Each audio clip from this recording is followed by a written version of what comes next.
गोजोन्थों नोंथांमोनखौ आरो खेबसेबाव बरायनानै लाग्रोनाय थाबावबाय। बे समावहाय नोंथांमोननि गेजेरावहाय आङो आरोबाव खेबसे नुजाफैनायनि गेजेरजोंहाय बेखौनो बुंनो सानदों, जोंनि दुलाराय बर' फरायसा आफादनि आफादगिरि दिपेन बर' बिथाङा दिनैहाय माखासे बिटिआर इमप्लिमेन्टेसन खालामनो थाखाय गासै बर' हारिनि सुबुंफोरखौहाय खावलायनायनि गेजेरजोंहाय बिथाङा गावनि कब्जायावहाय लाबोनायखौ जों नुनो मोन्दोंमोन।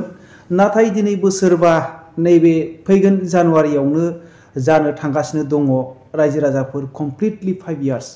नाथाय स्टिल नाव दासिमबो बिथाङा जेबो खामानिखौ मावनो हायाखै, जायनि फलावहाय दिनै बिथाङा माखासे राजनितिकनि बाथ्रा पलिटिकेलनि बाथ्राखौसो जोङो बुंनायखौ जोङो नुनो मोन्दों। बिथाङा दिनै हारिनि थाखाय मावनायखौ आंनि स्टाडि खालामनायाव आङो जेबो नुनो मोनाखै।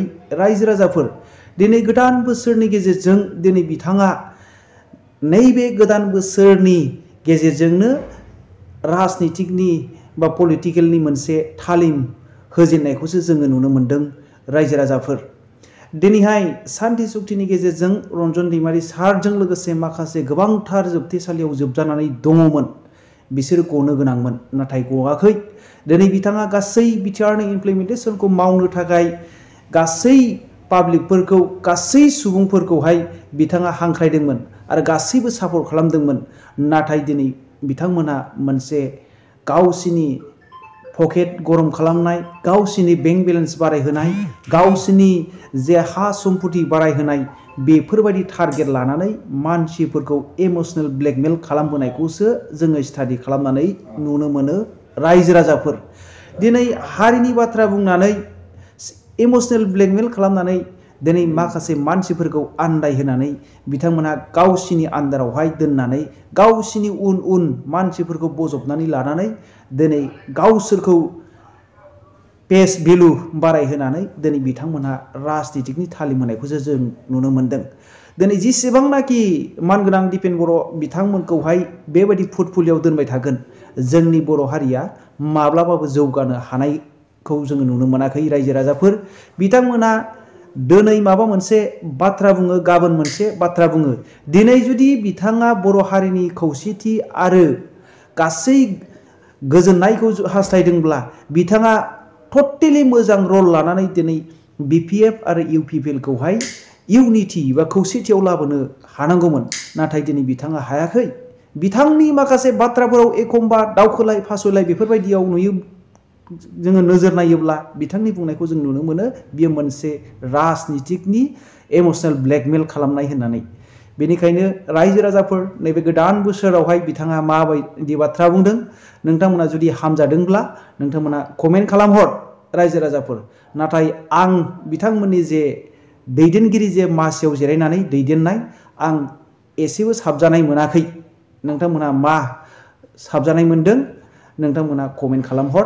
बिथाङा मा बुंदों बेखौ गासैबो नोंथांमोना जोबजासे नायखांनायनि उनाव कमेन्ट खालामहर। बर' फिसाफोर, बर' आइ आफा, रायजो राजा,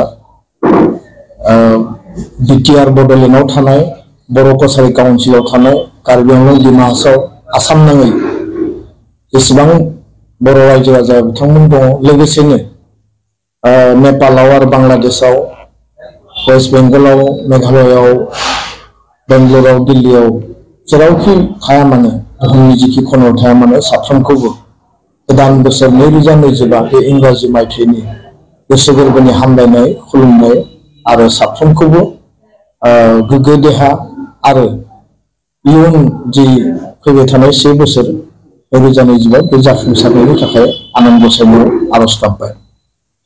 दिनैनि बे गोदान बोसोराव बे फुंबिलिनि समाव गासै बर'नि पर्टेल बे मिडियानि गेजेरजों बर' हारिनि थामोनथा रैखाथिनि थाखाय, बर' हारिनि माहारिबाद, बर' राव, बर' हारिमु बेनि गासै बिथिंनि जौगानाय, बेनि रैखाथिनि थाखाय दुलाराय बर' फरायसा आफादा थांनाय समाव जेरैबायदि हाबा मावदोंमोन, बिनिख्रुइ आरोबाव रासिन आरो गोख्रोंसिन हाबा मावलांनायनि थाखाय जोङो अराय समायखिरा लायो। जोंनि दालाय, जोंनि दखरा, जोंनि जिल्ला, जोंनि कलेज इउनिट कमिटि, जोंनि इउनिभार्सिटि इउनिट कमिटि, जोंनि मिरु आफादनि साफ्रोमबो गासै गोख्रों दैदेनगिरिफ्रा रोजा रोजा जोंनि मावथि, जोंनि वार्कार्सफ्रा हारि दानायनि थाखाय जानजि खाफ्रानानै खामानि मावलांगोन आंहा गोसोआव गोथौयै फोथायनाय दङ। दा बे बुब्लियाव जोङो जेखौ जेब्लायबो मोनदाङो जे गोजोन आरो खौसेथिखौ जों जेब्लाबो हास्थायो आरो थांनाय समनि जे मोनसे दुं हाव हाव थासारिमोन दिनै बे थासारिखौ जोङो ओभारकाम खालामनानै 2020 मायथाइनि उनाव बे गोजोन गोरोबथानि उनाव बड'लेण्ड ओनसोलाव आसामाव बर' हारिनि जे थामोनथा रैखाथिखौ बिथा खालामनानै जे गोजोन गोरोबथा खालामनाय जादोंमोन बिनि गेजेरजों दिनै गोजोना गायसनजाबाय आरो खौसेथिनि जे मोन्थोर बे मोन्थोरखौ लानानै बड'फाया जेखौ बुंदोंमोन बड'स अफ द वर्ल्ड इउनाइट, बुहुमनि बर'फ्रा खौसे जानांगौ, जों दिनैबो खावलायगोन जेसेबां जोंनि आफादफोर दङ, जेसेबां जोंनि गौथुमफोर दङ आरो बेयो माहारियारि आफाद, फरायसा आफादानो जा, लोगोसेनो जोंनि बर' हारिनि दैदेनगिरिफोरजों दैदेनजानाय राजखान्थि हान्जायानो जाया मानो जों खौसेथिनि थाखाय अरायबो साननांगोन, हाबा मावनांगोन आरो जों आवगायलांनांगोन। आरो बेखायनो आंहा गोथौ फोथायनाय दङ जे थांनाय समफोराव जिफोर एना एनि, जिफोर जोंनि गेजेराव गोनो गोथो सानलायनाय, गावजों गाव हिंसा हिंसि सानलायनाय, दान्थे बिदान्थे, बेफोरखौ जोङो नागारनानै फैबाय थानाय समाव जोङो गोख्रोङै बर' हारिनि अराय जौगासारनाय आरो जाफुंसारनायनि थाखाय खौसेथिनि मोन्थोरजों बयबो हाबा मावलांगोन आंहा बिसास दङ। खारन भाइब्रेन्ट बड' कमिउनिटि दानायनि थाखाय, बर' हारिखौ गेरेमसा माहारि दानायनि थाखाय बड'फाया जोंनि जे आदर्श होनानै गालांदों, जे मोनसे जोंनि प्रिन्सिपल आरो जे फिलसफि होनानै गालांबाय, बे आदर्श आरो बे जे खुन्थियाखौ होसोनानै दुलाराय बर' माहारिया खामानि मावगासिनो दङ आरो दुलाराय बर' फरायसा आफादा जों फायखि बायदि भलन्टियार हिसाबै हारिनि निर्माणनि थाखाय, हारि सेबा खालामनायनि थाखाय जों खामानि मावगासिनो दङ। दा मानगोनां रायजो राजा नोंथांमोन, नैबे मिडियानि गेजेरजों 2025 सनाव दुलाराय बर' फरायसा आफादनि जिफोर जोंनि प्लेस, जोंनि जि समायखिरा, जोंनि जि टारगेट बा जोंनि जि माने हाबा मावनायनि जि मोनसे गोल एजेन्डा जों सेट खालामदों, बे एजेन्डाफोरनि गेजेराव गुबैयै बर' बिजों सोलोंथाइखौ गोख्रोंसिन आरो राफोदसिन फोथांना लाखिनांगौनि थाखाय जिखिनि जेंना जेंसि दङ बेखौ सुस्रांनायनि थाखाय जों गोख्रोङै हाबा मावगोन आरो बर' बिजोंजों गोग्गो सोलोंथाइ, गुन गोनां सोलोंथाइ लानांगौनि थाखाय जोंनि फरायसा फरायसुलिफोरखौ लानानै जिखिनि हाबा मावनांगौ दङ जों बेखौ हाबा मावलांगोन। बादायलायनाय आनजादाव, कम्पिटिटिभ आनजादाव जिखिनि जोङो एफर्ट होनांगौ, जिखिनि जोङो एवारनेस आरो काउन्सिलिं होनांगौ, बे गासै काउन्सिलिं, एवारनेस आरो अरियेन्टेसननि थाखाय जों गोख्रोङै हाबा मावगोन। दुलाराय बर' फरायसा आफादा जों गोथौयै मिथियो, जोङो रियेलाइज खालामो जे बर' रावा 80 सिडुलाव रिकगनिसन मोनबाय आरो बेजों लोगोसेनो आसामनि लोगो सरकारि राव एस'सियेट अफिसियेल लेंगुवेज हिसाबै दिनै मर्यादा मोनबाय।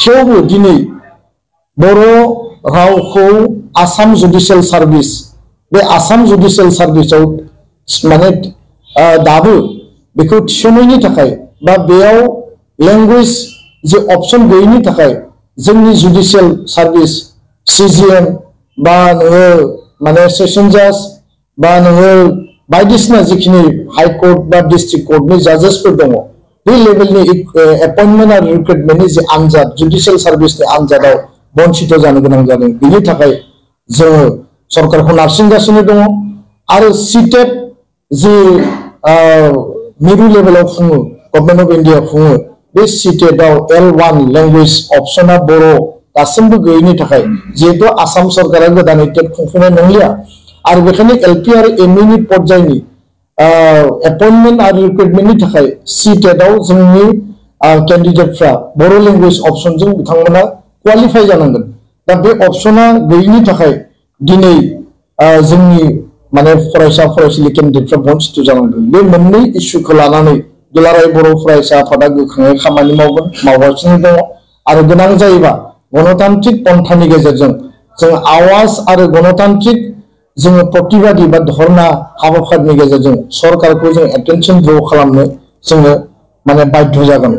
दा फैबाय थानाय बोसोराव जोङो मिजिंथिदों जे 101 बर' थुनलाइ आफाद एबसुनि जि मोनसे मेम'रेन्डाम दङमोन हायार सेकेन्डारि बर' मिडियामनि आपग्रेडेशननि खोथा 50टा बर' मिडियामनि मडेल हाई स्कुल गायसननायनि आदर्श बिद्यालय गायसननायनि खोथा आरो बेजों लोगोसे फोरोंगिरि थिसननायनि बाथ्रा आरो लोगोसेनो 6.3 नि गेजेरजों स्कुल प्रभिन्सियेलाइजेशननि जि मेटार बिटिआर आरो आसाम नाङै बे जेंनाखौ 2025 नि गेजेराव पूर्णांग भाबै जोङो सुस्रांनांगौनि थाखाय जि लेभेलाव एफर्ट खालामनांगौ जि लेभेलाव सरकारखौ नारसिननांगौ आरो जि लेभेलाव सरकारखौ एटेनसन ड्र खालामनांगौ बे लेभेलखौ जोङो गोख्रोङै जोङो हाबा मावगोन।